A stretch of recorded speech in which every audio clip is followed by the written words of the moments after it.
Good evening and a very warm welcome. My name is Astrid Wege and I'm the director of the Goethe-Institut Max Müller-Barwan, Calcutta.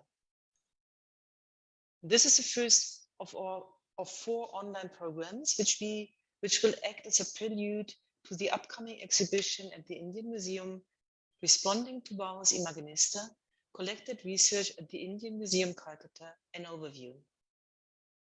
The exhibition is presented in Calcutta for the first time at the Indian Museum jointly by the Goethe-Institut Max Müller-Barwan, Calcutta, along with the Indian Museum, the Ministry of Culture and the Government of India. The Bauhaus has been one of the most important art, crafts and design schools and movements in the 20th century. Bauhaus Imaginista, which was created by Marion von Osten and Grant Watson, is a major project focusing on the international reception of the Bauhaus, as well how Bauhaus was influenced by other parallel arts and design movements worldwide.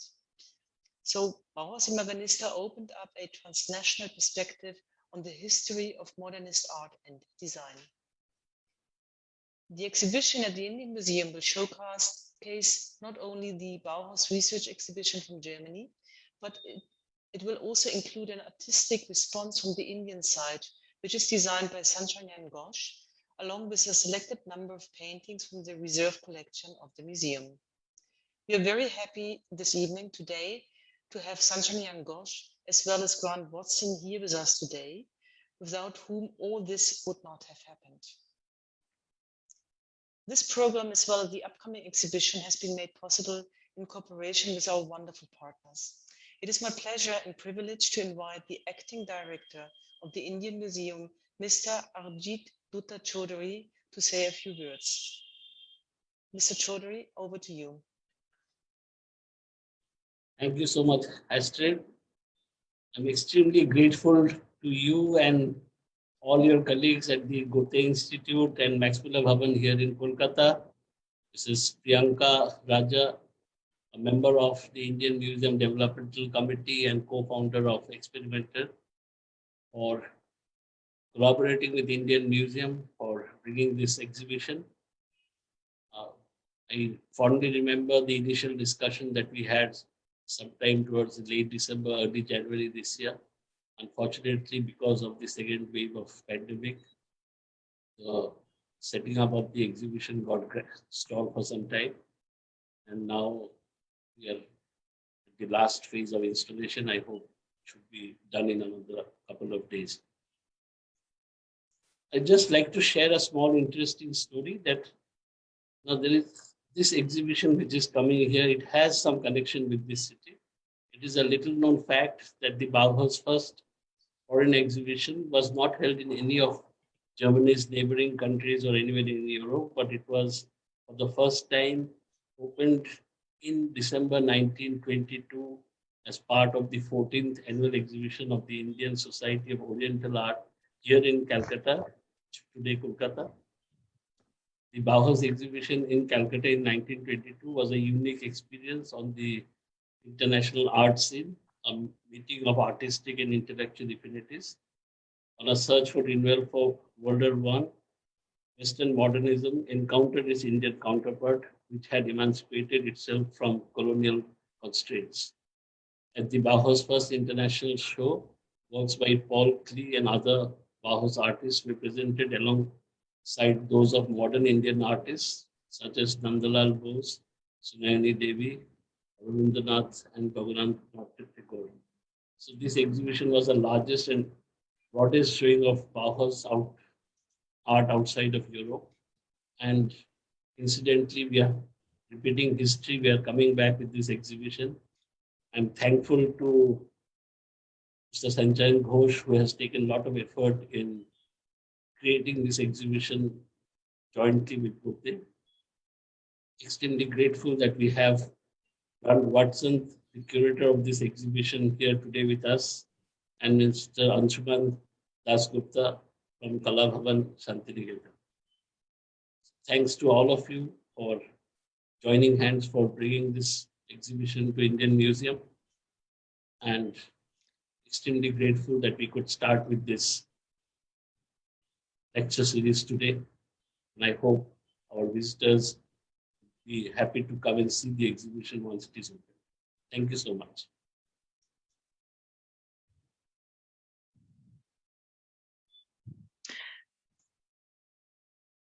Thank you, Mr. Chaudhary, for your words. I would now like to invite Mrs. Priyanka Raja, the Director of Experimenta, to say a few words. Priyanka, please, it's your floor. Thank you, Astrid, and thank you so much, the whole team that is present today. To me, today I don't speak as on an advisory role to the Indian Museum or even as the Director of Experimenta. I really speak as a citizen. And I think what is so special to me as a citizen or a Kolkata person is that this is even possible at this wonderful, wonderful institution called the Indian Museum. You know, we've all grown up with the Indian Museum meaning something to us. And today, when an exhibition of this nature with the collaborators and partners who we have today is taking shape, it actually talks a lot about the change, the future, and the idea of a shared vision. And I want to really recognize the efforts of our Culture Secretary, Mr. Raghavendra Singh, who on a recent visit said, I think this was in 2019, or no, early 2020, that we need to energize our museums and then be in the today. And at that moment, he said we would like to work with the Goethe-Institut and think of a shared project that that had relevance to us even today. When I say even today, because Indian Museum is rooted in a certain time. What is so special is what we see today is taking shape because as Astrid mentioned, and so did Mr. Chaudhary, the place that this exhibition actually took place in 1922 is the Sarmavaya mansion, which is actually really the same building or very close by to the same building. It's quite strange and special that Grant, your absolutely stellar Bauhaus Imaginista project, which I don't even know whether you imagine would travel as widely as it is actually taking shape in the same premises so many years later. I will really not say much because I think it's very important to hear how it takes shape in the current form that it does, and even would be more excited for my fellow Kolkatans and whoever can visit this exhibition to come when you can. It is really going to be something very special and memorable for all of us in Calcutta. Thank you so much for the opportunity. Over to you again, Astrid. Thank you, Priyanka. You were really the one who built the bridge, actually, that this could happen and the right partners came together. So thank you so much. I would now like to invite Mr. Anshuman Dasgupta, who will moderate the program today. But first, let me introduce him. Anshuman Dasgupta acquired his PhD from Goldsmiths London University after his graduation of art history from Kala Bhavan Visva Bharati University in Santiniketan, and post-graduation in art history from the Faculty of Fine Arts, MS University of Baroda. He joined the Visva Bharati University at Santiniketan in 1907 as a lecturer in art history. His recent curatorial ventures include the Ramkinka Centenary Exhibition and the Koch International Artists Exhibition. Anshuman Dasgupta was a chief curatorial researcher from India for the Bauhaus Imaginista exhibition, so he is really the right person to moderate this panel. Mr. Dasgupta, over to you, and thank you for joining us here tonight.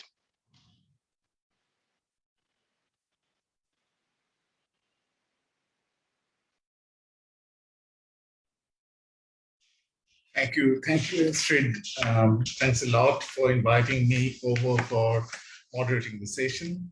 And it's a pleasure to see you all again, seeing the whole team working together with an expanded version of the exhibition that Grant and Marion, along with the whole team of Bauhaus Imaginista, managed to put up in Akeva or HPW in Berlin in 2019. That's a matter of past, but this new version definitely invites a lot of new speculation as well, which is a forte of that kind of grand exhibition and also draws a new set of interest of the public, and that's how it's likely to be successful. So I'll introduce first the speakers of today, and my role is that of a moderator, but we'll be definitely, as we discussed, we'll be doing cross-questioning. So that is, if that is allowed. So I'll introduce first the main speakers of today. Grant Watson works at Royal College of Art, is a renowned curator and writer based in London, put up this Bauhaus Imaginista show with Marian von Osten. He is artistic director of Bauhaus Imaginista. His research exploring life practice and politics through interviews include How We Behave, which is an ongoing project. And with If I Can't Dance, which is a short title for a long exhibition title, in Amsterdam, shown at Nottingham Contemporary, the Showroom London, the State of Concept Athens, Extra City Antwerp, and the Whitechapel Gallery London, and Folded Life, Talking Textile Politics, which is online with Johann Jacobs Museum. Projects addressing transnationalism include Practice International in Geneva, London, Yapsis, Sweden, Casco, Holland, and Tagore Pedagogy and Contemporary Visual Cultures in 2013 to 14. His works also include extensive research into modern contemporary and visual cultures and contemporary Indian art.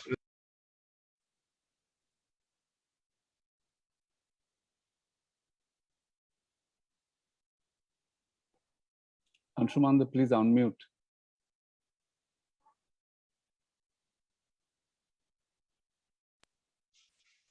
Is it muted? Sorry, I don't know why I left, because I unmuted, but well, I think, was it mute from the beginning? No. So yeah. So he did Folded Life, Talking Textile Politics, which is online with the Johann Jacob Museum, and projects addressing transnationalism include Practice International in Geneva, London, Yapsis, Sweden, Casco, Holland, and Tagore Pedagogy and Contemporary Visual Cultures, 2013-2014. His works also include extensive research into modern and contemporary Indian art, resulting into innumerable exhibitions in various places around the world. Watson has held curatorial positions at the Institute of International Visual Arts, which is Geneva, London, the Museum of Contemporary Art, Antwerp, and Project Space, Dublin. He has a PhD in visual cultures from Goldsmiths College, London. He's a tutor at the Royal College of Art and was a recipient of the Bach Fellowship in 2019-20. Now, the maker of the exhibition, Sanchayan Ghosh. Sanchayan lives and works in Shantiniketan and Kolkata, West Bengal, India. He is currently an associate professor, Department of Painting, Kala Bhavan, Vishwabharati University, Shantiniketan. Sanchayan Ghosh has been practicing site-specific art as a workshop-based collective community dialogue, leading to numerous forms of public engagement over the last 20 years. His interest in process-based collaborative making and sharing of art led him to interact with different performative forms all over India. Moreover, through his regular engagement in pedagogy, he has explored art practice as a critical engagement of individual and collective conversation, where he has collaborated and participated in different interdisciplinary encounters, exploring institutional spaces as an interface of the private and the public. He has also worked in different kinds of self-organized initiatives in different parts of the world and explored transforming relationship of land, location, labor, and practice. He has been awarded Charles Wallace Fellowship 2003-04 and worked in March Down and Resist with 3 generations of Asian migrants on framing identities in Bristol. He has also participated in Pochi Mujris and Documenta 14. Ghosh's collaborative sound project Shortwaves Transit Tales, also commissioned by Documenta 14. This piece has been shown in 3 different exhibitions: Basel, Switzerland, Berlin, and Weimar in Germany. His selected solo exhibitions include Reversed Perspective, Three Conjunctures, 2014, and Sisyphus Effect, together with Experimenter Kolkata in 2010. And now, introducing the speaker of today, may I now start with Mr. Grant Watson, Dr. Grant Watson, with a salient question that might relate to the whole entire enterprise of Bauhaus Imaginista transforming into today's exhibition. And may I start by asking Grant, can you please elaborate on the concept and idea of the Bauhaus Imaginista and how it came about? Over to you, Grant. Thank you, Anshuman, very much. Great to be here. Yes, well, I thought maybe it might be worth sort of setting out Bauhaus Imaginista in a little bit of detail. And to that effect, I've prepared some slides with some images so that people can get a sense of some of the objects that we looked at and also the exhibition itself. So I'm going to share my screen now, and I'll be showing you some images.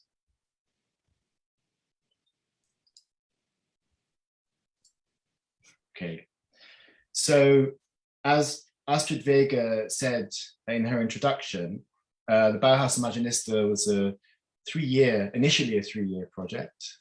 It's incredible how it's now continuing and having this new iteration in Calcutta.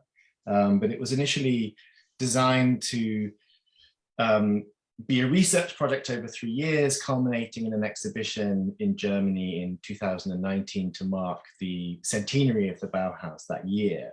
And as Frau Weger said, the brief for the project was not to look at the Bauhaus as a school when it was active between 1919 and 1933, this quite brief period, which most Bauhaus exhibitions had done up until this time, but instead to think about the legacy of the Bauhaus post-1933, and in particular to think about it as a transcultural project. So on the one hand, the internationalism of the Bauhaus itself. So the Bauhaus looked to many different cultural streams.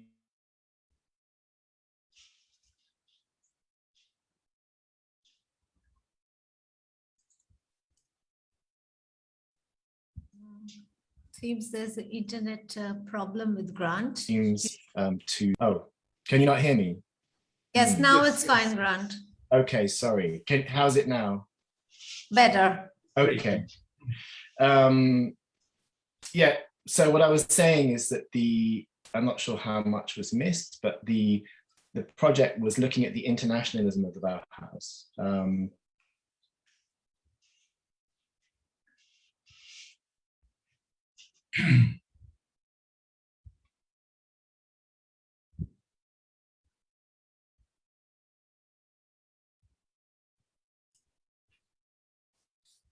Sorry, just excuse us, as technology is the order of the day. And its legacy, so there's many different elements to it. So our job was really to kind of give it some architecture, give it some structure, and also to, very importantly, to bring in, to create and recruit a team of researchers who had the knowledge of these different histories.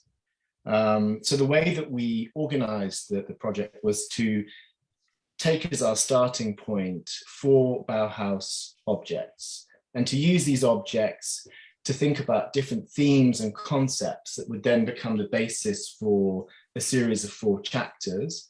And from those chapters, we would develop and research a number of case studies in different parts of the world. So the first, the first object we looked at was the manifesto written by Gropius in 1919 with the image from Feininger of the cathedral, which you can see on the screen, I hope. And from this, we looked at the question of pedagogy, so art and design education, which was obviously the core of the Bauhaus project. The second object we looked at was a small drawing by Paul Klee from 1927. And this drawing is of a carpet from North Africa. And from this object, we looked into the question of appropriation at Bauhaus, the way that the Bauhauslers were looking to cultural production, both in historically, but also in terms of sort of geographical spread outside of the mainstream European tradition. The third object is this collage by Marcel Broya, which is a film strip that he made, and it was published in the Bauhaus Journal in 1926, the year after he made the collage. And this chapter, from this object, we developed a chapter that looked at the idea of the evolution in design. So from the beginning, the Bauhaus was heterogeneous. The design, it wasn't a kind of unitary vision that sometimes people think the Bauhaus was. Actually, it had many different strands to it. And so in this chapter, we looked at the way that Bauhaus ideas were evolved and translated and transferred into contexts, including the Soviet Union, India, parts of Africa, China, and North Korea. And then finally, the fourth object is a apparatus by Goethe-Institut, which was a light and sound machine that was designed for a party in the flat of Vasily Kandinsky in 1922. And from this, we explored notions of experimentation at Art College and how these subsequently became important pointers for experimental cinema, but also for popular culture, music, and the interface between art and technology. So the 4 chapters are called Corresponding With, Learning From, Moving Away, and Still Undead. And I'll just show you a few images from the HKV. This is the installation that goes with the pedagogy chapter corresponding with, and what you can see in front of you here is a series of documents from the preliminary course, which was the introductory course of the Bauhaus. And this is the chapter where we also looked at parallel art schools. So we looked at Kalabavan, which was established the same year as the Bauhaus, and we looked at the new School of Design and Architecture in Tokyo. This is the installation for Learning From. You can see in the foreground the drawing by Paul Klee, and you can see to the right of that books from the Bauhaus Library in Weimar, which featured African sculpture, Peruvian textiles. So this kind of gathering of information about world cultures as they thought of them at that time. This is the Moving Away installation, and you can see in the background there a film by Sve Efrat about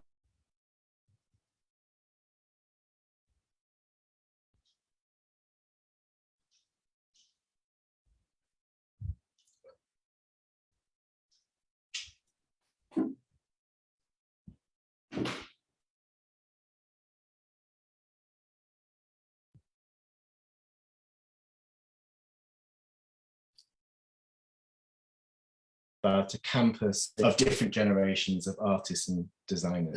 Excuse me, Grant, if I may just stop you. You got frozen in between, so we would want the details where you're talking about the film. Okay, so I just saw a little note on my screen. So this is the installation shot of the final chapter, Still Undead. You can see a film by Moholy-Nagy in the background. You can see the work by Goethe-Institut, which was reconstructed for the exhibition. And then works by subsequent generations of artists working in sound and light. So those are the 4 chapters. And it's important to say that prior to making this exhibition, we spent 2 years researching in different parts of the world, working with our collaborators. And we organized a series of exhibitions and events where we presented these chapters. So we presented, for example, Corresponding With in Kyoto at the Museum of Modern Art. We presented Moving Away in Hangzhou in the Design Museum there. We presented Learning From in Sao Paulo, in Sesc Pompey, a community space and gallery in Sao Paulo, designed by Lina Bobardi. And we presented learning the chapter Still Undead, in fact, afterwards at Nottingham Contemporary in the second half of 2019. So each of these chapters were presented in the place where the research was made. And then we also organized workshops and seminars and symposia. And most of this material is collected in the Bauhaus Imaginista online archive. So Anshuman, I hope, does that answer your question? Does that give a sort of, I don't know if you want to follow up with more. Yeah. Should I stop sharing my screen at this point? I think so. I think, okay.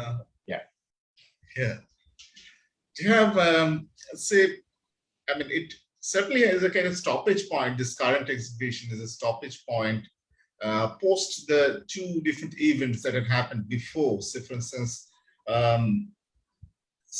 starting with 1922 exhibition in Calcutta, which we represented as Bauhaus Calcutta, in that fantasy essay, as you may call it, in the curatorial book.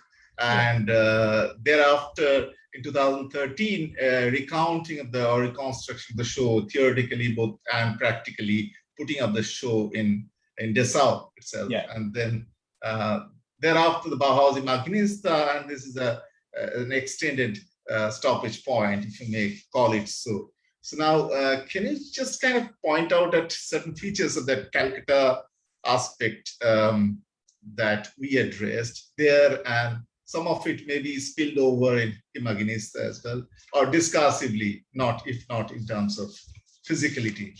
So can you just point out a couple of them? I think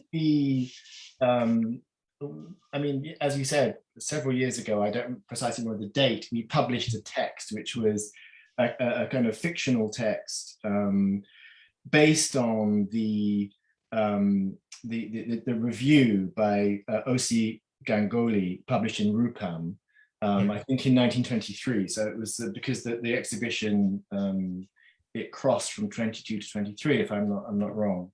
And in this text, Ganguly talks about the European avant-garde, and in particular, he talks about abstraction, reading the work of Wassily Kandinsky, and he sees it very much as a sort of rejection of European classicism and European hierarchies of values. And I mean, he doesn't directly address art and design hierarchies. I think it's much more to do with kind of the notion of, you know, adhering to a kind of classical Greek formal reference point. So that was very important, I think, in terms of the that text. Then in terms of our project, I mean, the Dessau reconstruction, I wasn't part of that. That was Regina Bittner.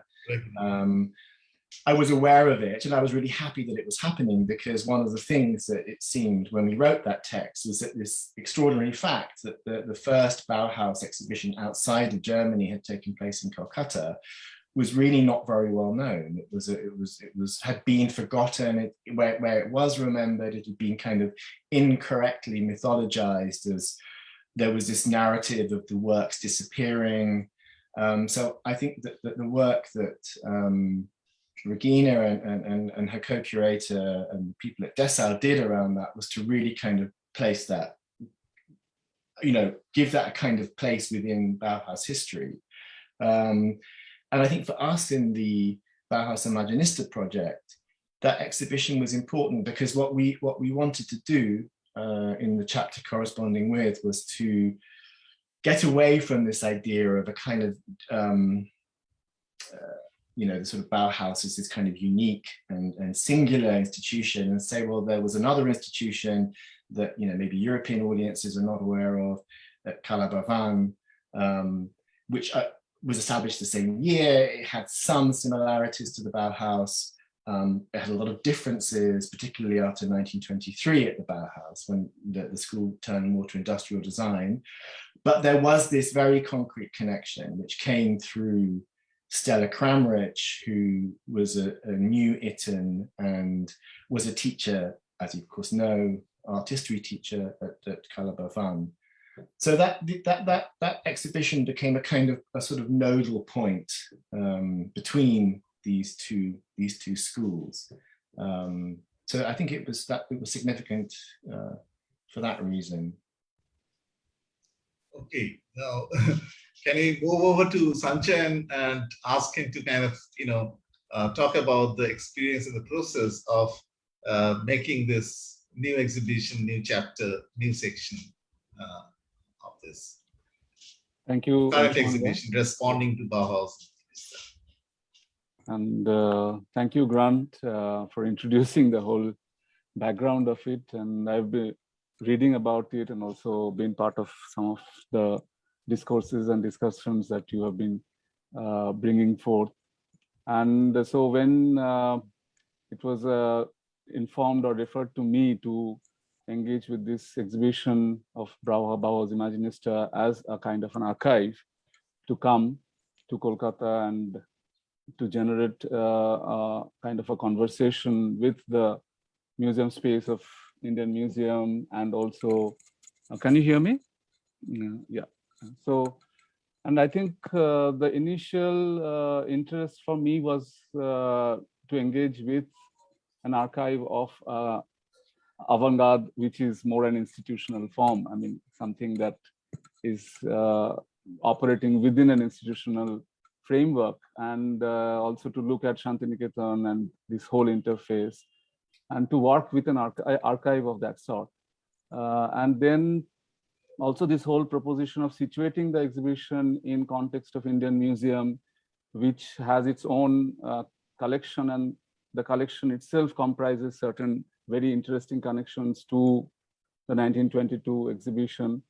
And of course, it was in conversation with you that I was more kind of inclined to see towards Paul Klee's conversation with Goethe. I mean, parallelly, the two works were exhibited in the show in 1922. So that became a very important starting point to re-engage with this whole exhibition as a kind of a meeting point of two forms, in a sense, one being an archive and one being some original works from a museum collection. And so I was reading more on the notes and the writings of Paul Klee and looking at his different interventions around making, about drawing, about ideas of visual constructions in different forms and different ways. And with my own interest in kind of public space and engaging with the notion of viewership as a kind of important interface to experience a situation, I was very much inspired by Paul Klee's whole idea of drawing as a kind of a line, is simply a line in a walk. I mean, that was a very physical statement for me. I mean, that you physically look drawing as a walk, and it's a line that is in a walk. And that, I think that was a very triggering point. And so when I went in to look at the collection of Indian Museum, there were a lot of works which were there, which were part of the 1922, or the artists were part of the 1922 exhibition, like Shunayana Devi or Rabindranath Tagore or Goethe-Institut. And I was more, and also Rabindranath's works were there. So I was more drawn towards Goethe-Institut's paintings, looking at his whole,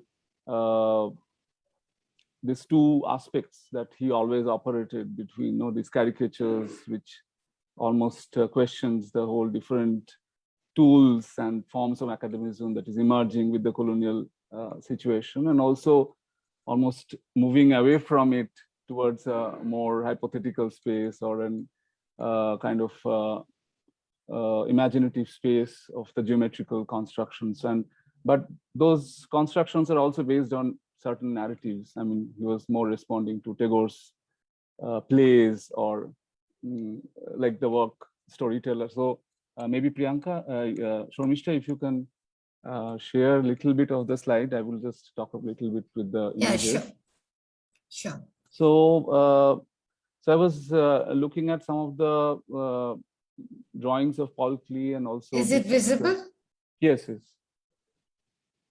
One moment, let me just go full screen. Is it okay now? Yeah, yeah. All right.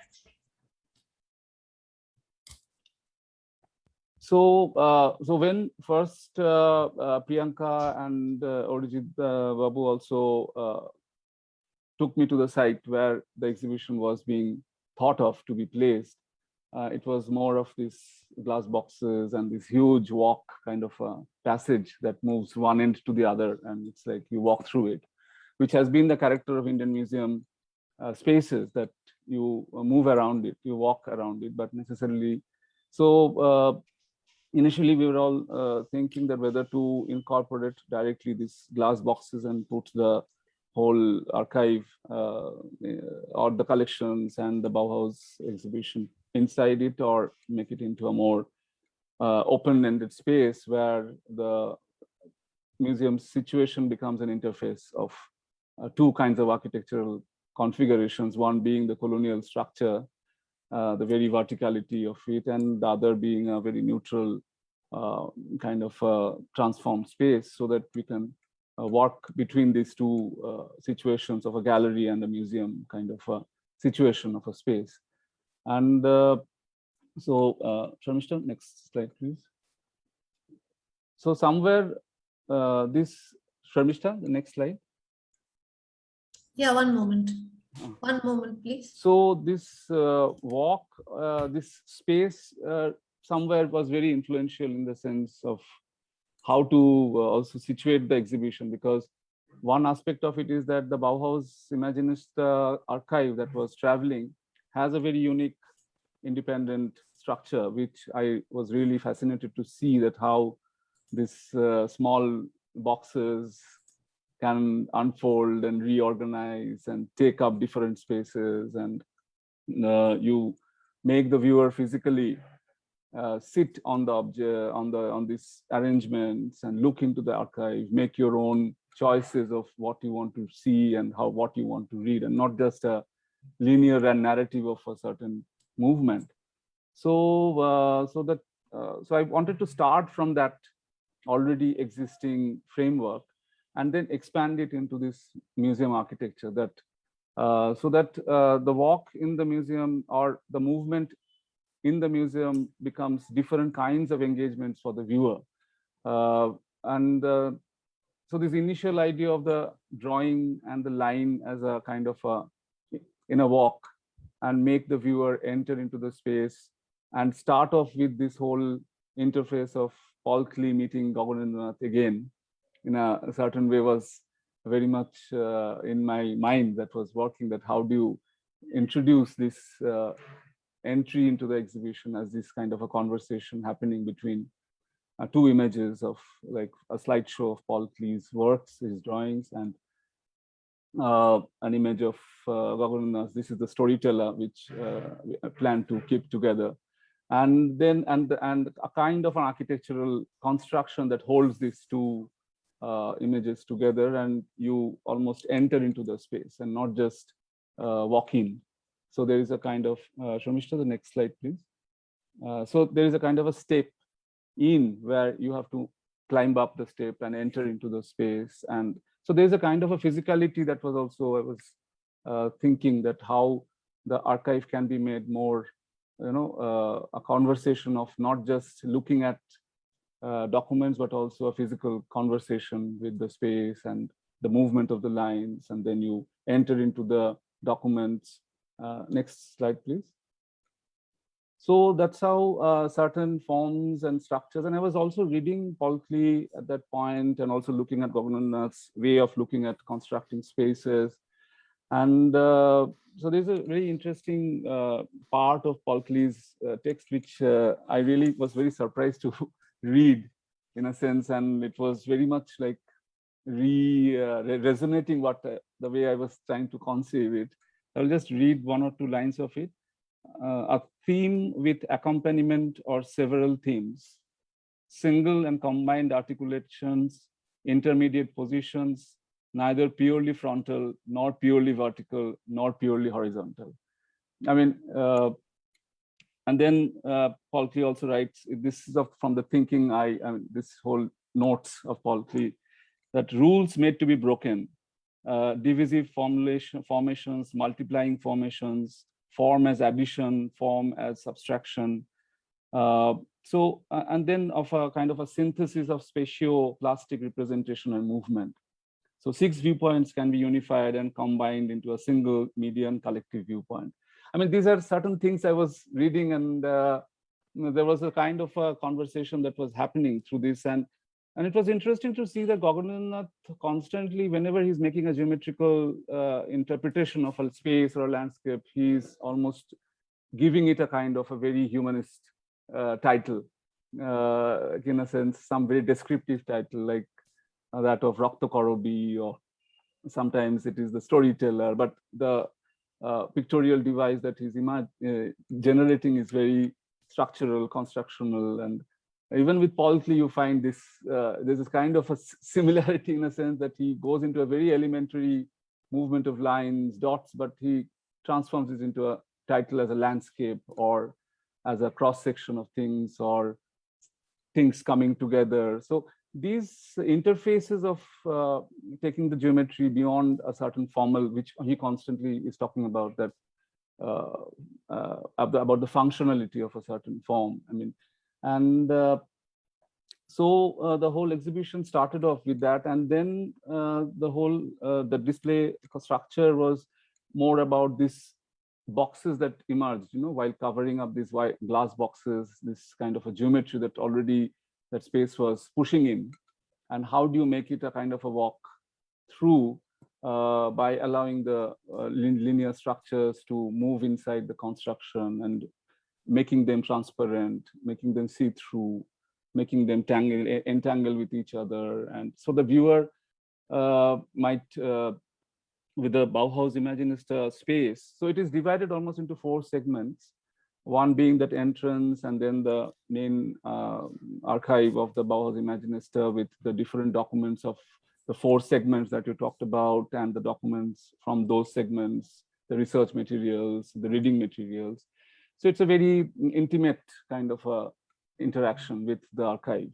And I thought that after, and then there was the films which were made as commissions, which were also being made part of Otolitso Horizon, and also other documentaries were also to be shared in this. So this is the space which finally has come up. So you, as you walk through these constructions, you enter into an architectural form or a passage, basically, where you move around and you discover or you encounter works of Gogenindranath as a more architectural experience. And also there are some drawings of Tagore, which I thought that both Tagore and Gogenindranath were also looking at certain anti-colonial projects, not as a revivalism, not as a reconstruction of the past, but there is a sense of a dream, there is a sense of a movement that they were imagining through their process, through their making, which, of course, with Paul Klee goes in another form of dream, which is necessarily not the, rationalizing certain utopia into a certain construction. So, so this is how the whole dynamics of the space, and then so I started playing with certain tones. The Bauhaus structure had a very fleshy physical tone to the whole construction. So I sort of thought of breaking it up into the more elementary colors of it, and then making the movement through it, and a kind of a passage that finally ends with the film screens. So film screenings, which is kind of a black box, and then you come out of it. So these are some of the posters of the different spaces where Bauhaus Imaginista show happened. So I thought that bringing in these perspectives. And what was also interesting for me to look at this multiple kind of modernities and these worlds that are, coexisting with that 1922 show, that there's this meeting point, and how do you reflect back today those archives in physical form and also as a document, and create a kind of a more of a passage of different tools that are being explored at different points of history, and bringing those tools, whether it is about the publicness, the way of engaging with the museum, or way of engaging with space, and bring these different histories of modernity together within that construction. So there are, so I was trying to bring in these different 100 years moments through the construction, through the drawings and the structures, and making the viewer also physically play with it, also in a certain level, like playing with the archive and then physically moving around the structure and chatting or sitting together. So the intention was to create multiple pause in this whole movement, which ends with the film screening, and then you sort of move out.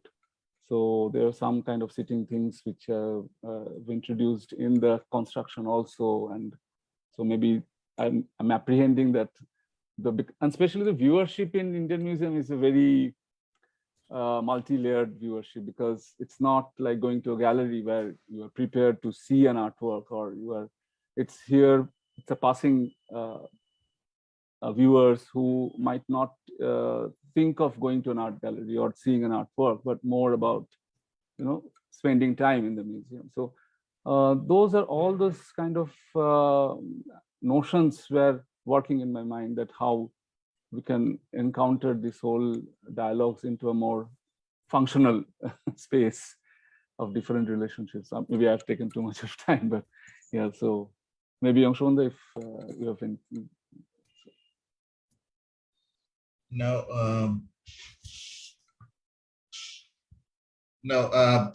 Yeah, Grant, can you kind of see a possibility of relating this to that, what do you call the corresponding with chapter where we sort of brought in Shantiniketan as a kind of, as a model, some kind of paralleling Bauhaus to some extent, which is supported by a lot of art historical observation, as well as the practitioners of the time, like Binod Bihari Mukherjee writes in his modern art education, Adhunik Shilpo Shikha, which is in Bengali, and not translated, but we translated, it for the purpose partially during that time.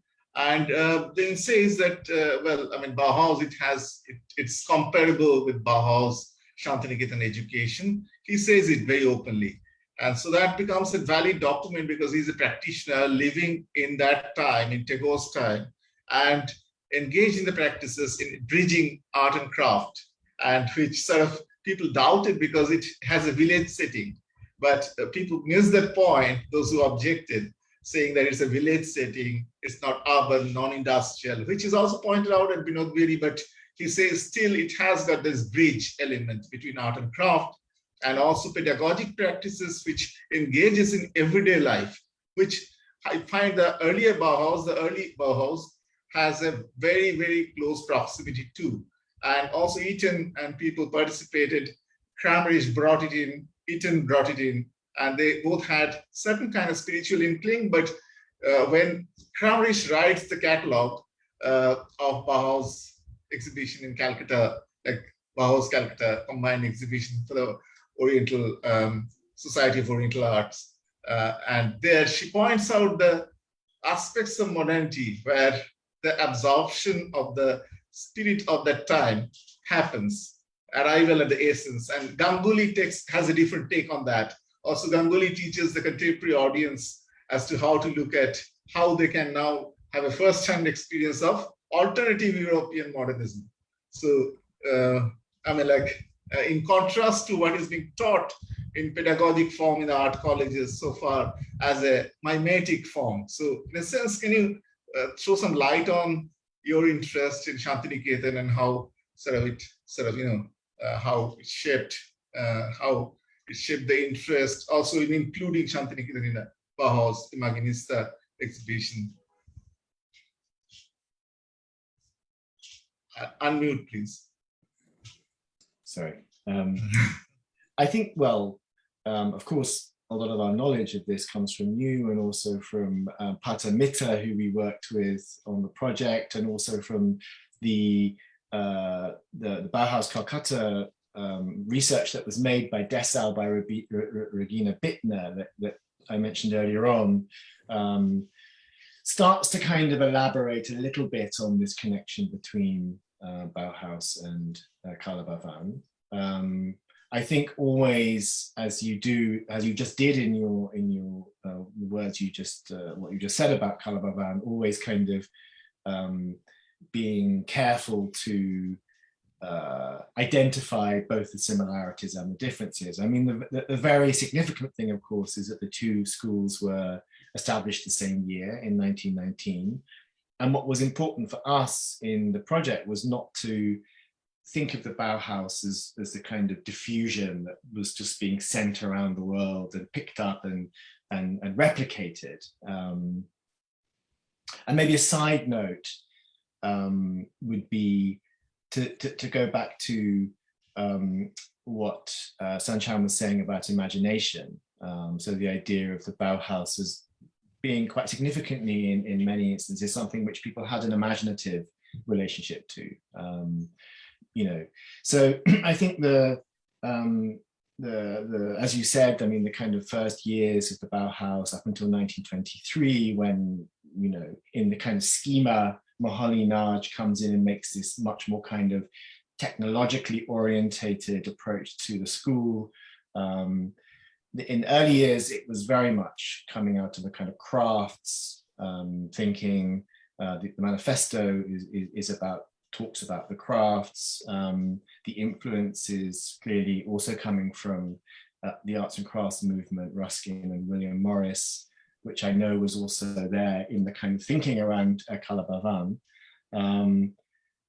So the kind of the notion of that the kind of art and craft were in a continuum, there wasn't a hierarchy, that the workshop was a space of production, this would then connect to the social. I think this kind of ethos is present in both schools. But then, in our research, in the research that you undertook, and maybe you can say a little bit about this now, we looked at the way that the Bauhaus was so fascinated by curricula and diagrams. And so the Bauhaus archive is full of these schedules and plans and systems of education. The manifesto itself, the writing around pedagogy is very formulated. And Tagore's approach was much more organic. He was perhaps temperamentally against the notion of a curriculum that was set down in stone. But you, in your research, and maybe you can say a bit about this, talked about the role of Nandalal Bose in kind of establishing certain practices in the school that became a kind of incorporated a kind of curriculum.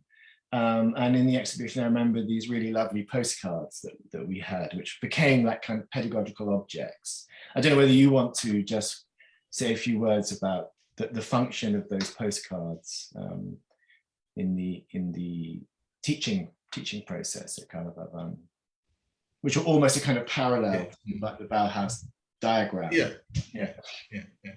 Yeah. So first of all, when we talk about pedagogy in case of Bauhaus, it becomes kind of imperative to bring in those diagrams that Itten made for the preliminary courses, and how people move from the preliminary courses towards architecture gradually, because I think Gropius also had a lot of say in that. So it's moving towards architecture. Architecture becomes the center of it, because later on that will be taken over by productivist aesthetics, which is like more of a production related, and and also it was economically, it had to make itself economically viable. So it had taken up many schemes, so public projects, for instance, and things like that, which also is a phenomenon of Kala Bhavan, because Karu Sangha, there was a kind of ancillary self-help group that was set up from inside Kala Bhavan, in which there were initially 6 participants from Kala Bhavan, ex-students, to actually support themselves outside the institutional framework, and also bring in commissions and also do execute commissions. But that was more of a survival strategy. But otherwise, they didn't build up a clear-cut curriculum. They had a training, initial training after initial training, depending on the proclivity, you send it to one master, and then that person gets trained under that person, that particular teacher, and depending on the proclivity. So supposing somebody had a more modernist idea about form, they would be sent to Binod Behari, and so on and so forth. Some people who are interested more in the traditional forms, they'll be sent to somebody else, Masoji or somebody, or Nandalal will take him under his wings, and so on and so forth. So it was partially subjective, partially there were a lot of logic that was flowing in and flowing out of it. And to demonstrate it, to bring it to kind of level of everyday life, you'll see that he introduced postcards, and there are thousands of them still surviving. There are thousands of them, and thousands of them must be in private collection, which hasn't opened itself up because of various reasons. But we can get to still see thousands of postcards available in the archival collection. And from that, what you glean is he was reporting back on the everyday life, some of which were represented in Bauhaus Imaginista, actually. Yeah. There's a day of opening of the college, for instance, after the summer holiday, and with a rain and thunder shower or thunderstorm or something, which he's reporting back to a student far away, saying that today the college has opened. And that might be a very thrilling experience for a student who is sitting away and is about to come and join again, and so on and so forth, and with a beautiful drawing to accompany it. And sometimes it will be just instructional postcard telling you, reporting back on a beautiful design that he may have seen on his way to Haripura or some other place, and sending it to some of the students and colleagues for them to. And he would be inquiring about their own works also. So it's like a very interpersonal interaction through which he would keep it alive, apart from the non-directional, unimposing, innate sense of discipline, basically, but it's not charted out. So you can see that in the mural hall, which you and Marion in USA replicated. There are instructions for doing mural. That's an instruction wall purely, a demonstration wall. So that became a part of a building, and every time you visit that Havel Hall, you'll get to see that wall, and you'll get to learn from it. Even if you don't want, your curiosity will be drawn towards it. So in that sense, and thirdly, what you get to see is that they created an active environment, which is visually active and also performative, because a lot of people will walk in and out and see the murals, the mural movement. And then added to it is a sculptural displays, outdoor sculptures, the public sculpture, so-called public sculpture, because it was porous. The whole campus was porous. People could walk in and out. So at that time, it was very relevant to have that kind of sculpture, and we can call it very safely public sculpture. And some of them are the greatest, I think, in India. Not only in India, I think some of them are some of the best works in the world of sculptures, like Rampinker's Santal family, etc., which you are very familiar with, to tell the list, because we did an exhibition together based on that sculpture. So to create an active, visually and physically active environment, which went on expanding till 70s. You can see murals being done in the 70s also, added to that great repertoire of forms. So that was evolving architecture of knowledge, basically. You can see it without museumizing it. It's an open air knowledge system that they could, active environment, or what Subramanian had called a campus aesthetics. That is what they created, which little children and also adults, all kinds of layers of students and teachers and public had access, open access, unlike the museums. So this was the difference, to create an active environment, and through which, now Bauhaus in its own way had created a certain kind of sociality, like lateral sociality, which will include everyday life, the necessary objects of everyday life were catered to.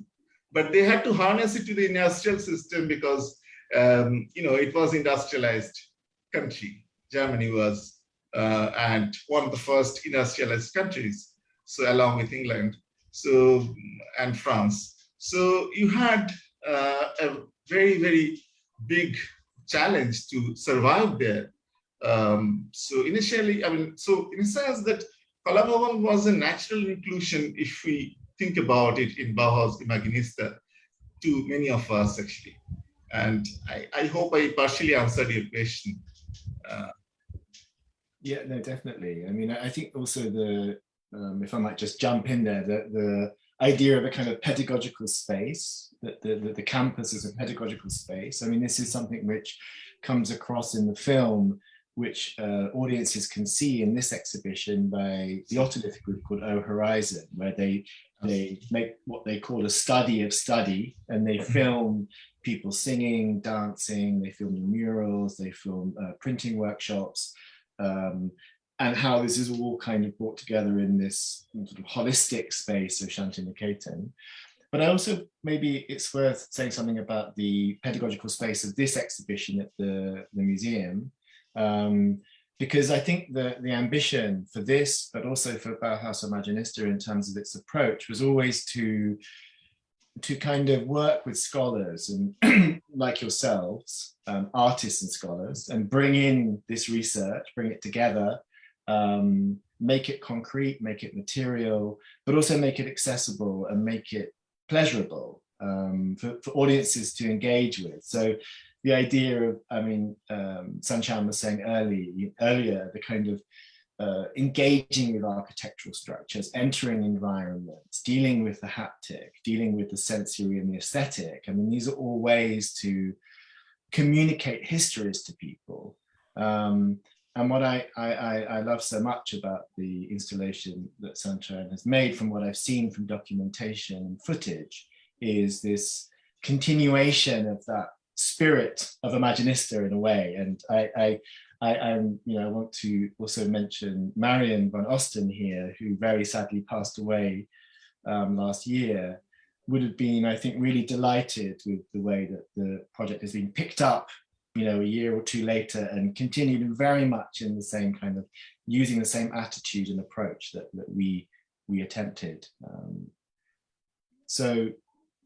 Yes, I think maybe, is it, Anshuman, should I say one or two things about the structure, or do you want to? Sure, please. Carry on. So just very quickly, as Sanchayan said, the structure was commissioned by the Goethe as a touring exhibition. It was made in 3 versions, and it's really been all over the world. And for me, I feel like there was something about Bauhaus Imaginista as a project which it couldn't just all end in Germany. It had to kind of go out again. And I think that the structure enabled that circulation. And what it does is it essentially brings together a lot of information and material, and it kind of introduces the audience to the Bauhaus Imaginista online journal, where a lot of the research is archived. And it kind of makes them participants, so they can print out material, they can go through research, they can look at video, and they can see these 4 films by contemporary artists, which were commissioned largely to look at the kind of the sort of residue of Bauhaus projects in the contemporary moment. So I hope, and from the conversations that we've been having with the museum and with the Goethe, I can see that there's a real commitment to making this accessible, opening this up to a much bigger public that the museum in a way has as its constituency. So I think that Sanchayan's extension of that is going to be really crucial as well, in terms of, as we've been saying, locating it in relation to this Bauhaus Calcutta history. Sorry, I just wanted to flag up the. Can I add to that, please? Can I add to that? Sure. Yeah. I also had an observation on that score, like the way Sanchayan treated it, the space actually. because I thought that normally museum space, it expands this construction expands the horizon of expectation, as you may call it, borrowing it from a German scholar, Jaus.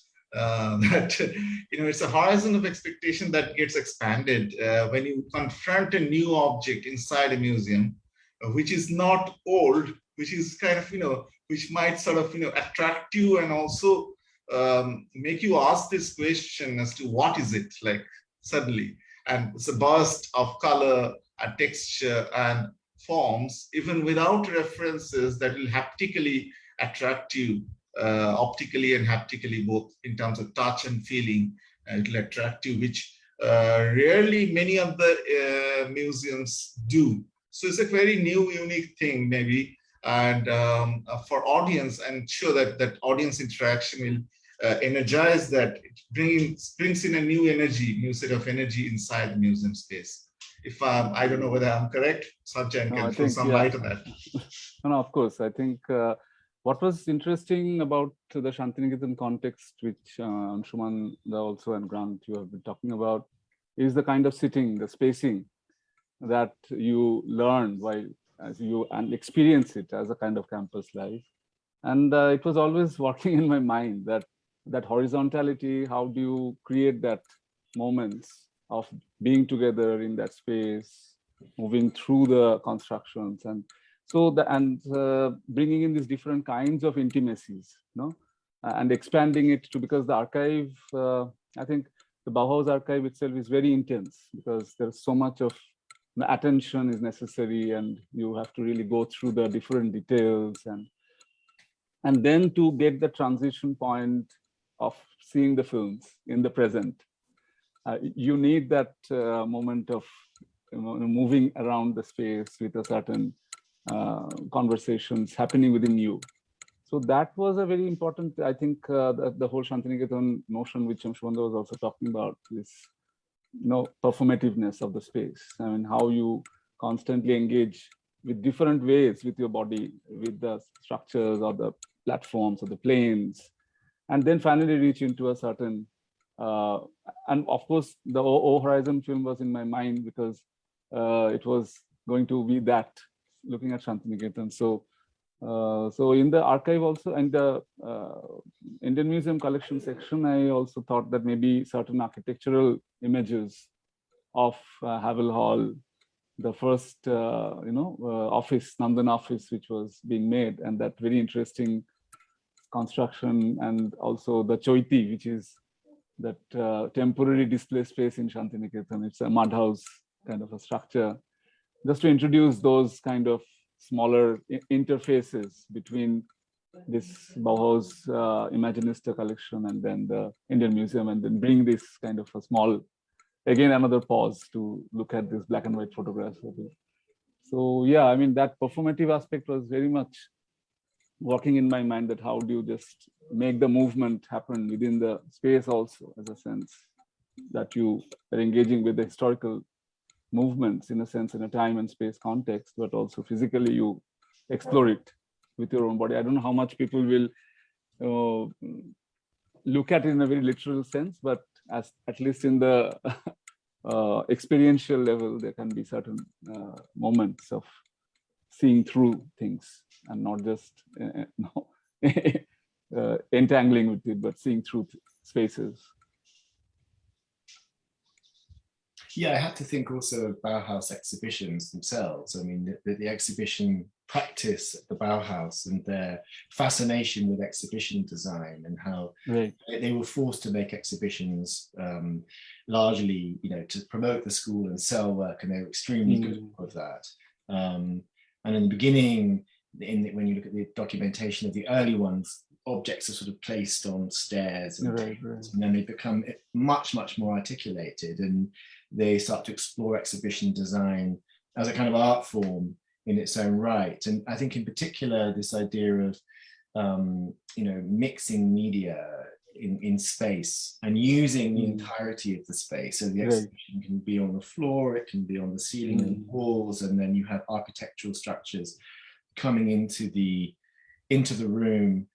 And it seemed that your installation is sort of an extraordinary hybrid of lots of different streams that, you know, of course, inspired by these two paintings, but then interpolating so many other things in play.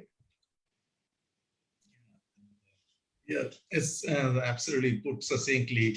Like there are multiple elements kind of jostling together, and so you actually have to battle it out. The experience is a battle basically of forms and content. Basically, that there are these niches in which there are this very historical content and which needs deeper thought, and somewhere you are in the middle of a stage where you don't know where to go, so you'll have to negotiate both. Basically, in fact, while doing this installation, the whole space transformed every layer, because first you're doing these wooden constructions which were more structural, and then suddenly you paint them all white to do a certain color transformation. And then you bring in those texts and the reading material. Suddenly the energy of the space changes into certain other dynamics, and then you bring in the video aspects and the film, and then you have to constantly think now that how the time and space will be, you know, renegotiated. So it was quite a interesting experience then to layer it over one after the other and finally come to a point of so I'm also waiting for that last point now, where it will. Okay, now there are questions coming in, so can we just open it up for the questions? Grant and Sanchayan both. Sure. Yeah. So there's a question that has come from Manas Acharya. He says that, could you please elaborate the avant-garde situation or tendency towards visual practices in the time of evolving two institutions? Just interpret the question. He wrote it like this. That means that could you parallel the avant-garde tendencies? I think he means that between the two institutions.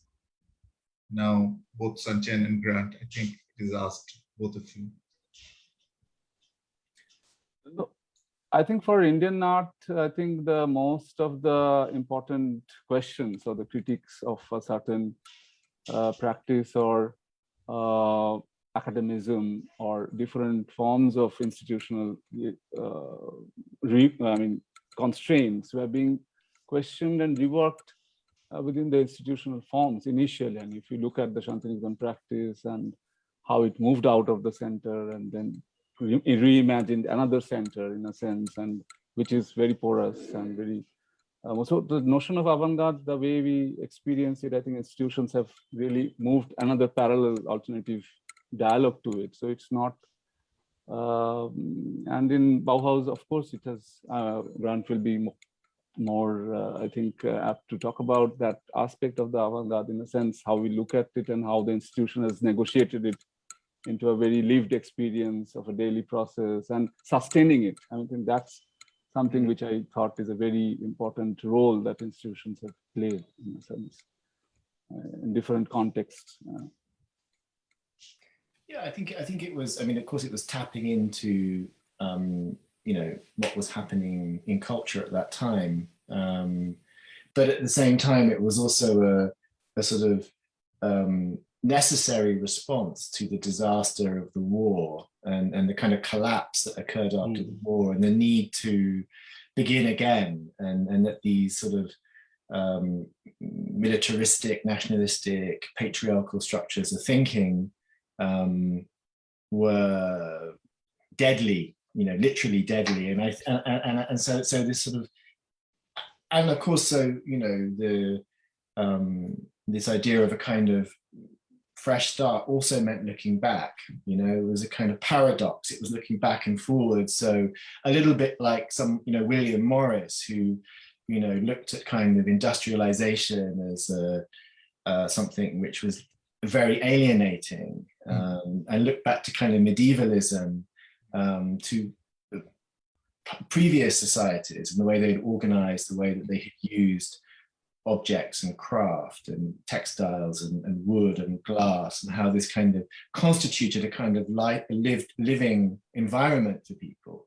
The Bauhaus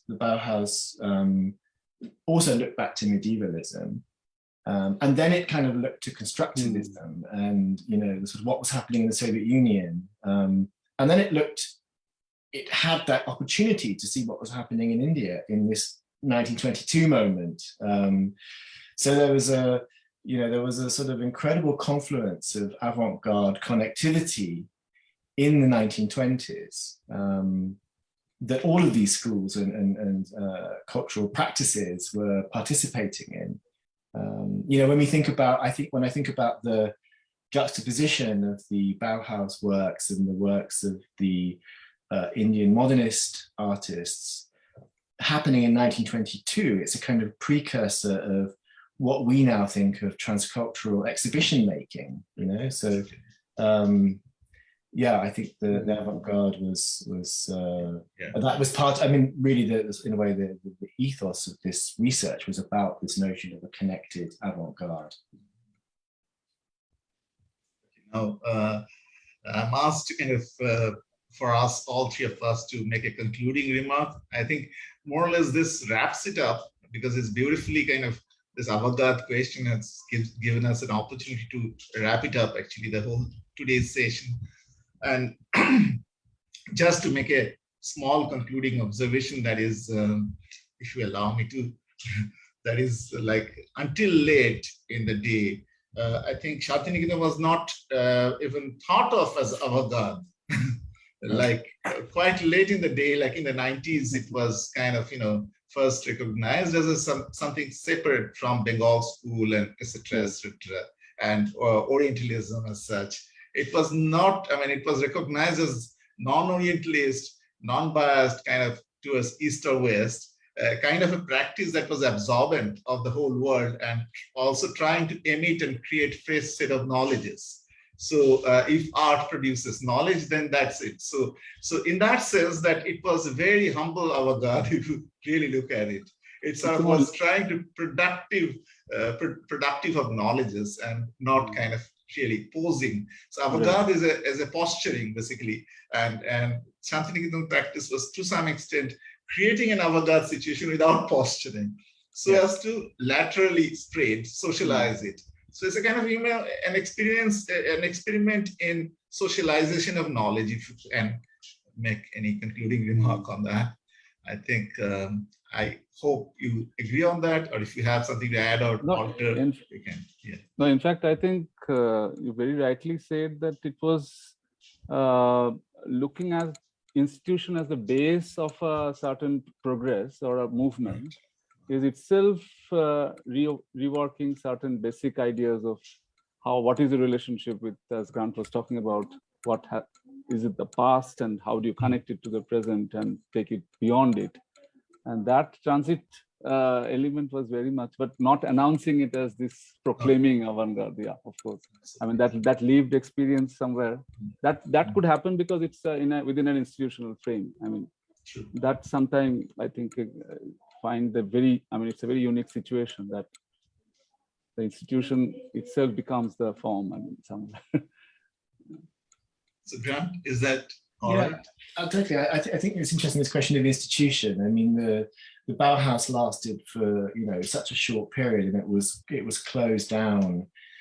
You know, it was forced to close essentially because of the political circumstances of the 1930s in Germany. But you know, Kalabavan continues, and I think it's interesting that the part of this project is about bringing contemporary art into the Indian Museum, and what that means in terms of an institutional flexibility and openness, and how institutions are, you know, we often critique institutions, but actually they are this very important interface between culture and society, and there's always this question of what will happen in the institution, and I think this, you know, is a very nice kind of move in a way to create a new dynamic. So I regret I can't come to see it. It's a real pity, because I think this doing something in Calcutta was also something which kind of had to happen as part of the Imaginista project. So yeah. Okay. That's my conclusion. So I thank you all, and also the organizers, and saying thus, I just hand over the mic to Sharmishta. Please, Sharmishta, take over from here. Yeah, indeed, Grant, we truly miss you, and we hope that you will come soon to Kolkata. And if you're lucky, we can have you within maybe within December, till when the exhibition would still be at the Indian Museum. With that, I want to thank everyone, and before which I want to thank our audience who've made the time and effort to come and listen to you. And I hope you have got a deeper insight to the connection of Bauhaus and India, Kolkata or Shantiniketan, and about this shared culture of modernism. So we are going to be presenting an array of 3 other programs.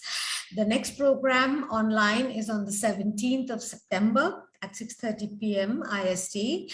And it is a moderated conversation between Parthu Mitta, Shreya Chatterjee, and Regina Bittner, who are an integral part of the Bauhaus Imaginista exhibition as well. So we look forward to seeing you there for that evening. And we thank all the speakers, Grant Watson, Sanchayan Ghosh, Anshuman Dasgupta, for this wonderful evening. We thank Mr. Chaudhary from Indian Museum, the Central Ministry of Culture, and Mr. Raghavendra Singh, Priyanka Raja, who was, they have all been very instrumental in making this exhibition happen in Kolkata, and of course, Astrid Wege from Goethe-Institut.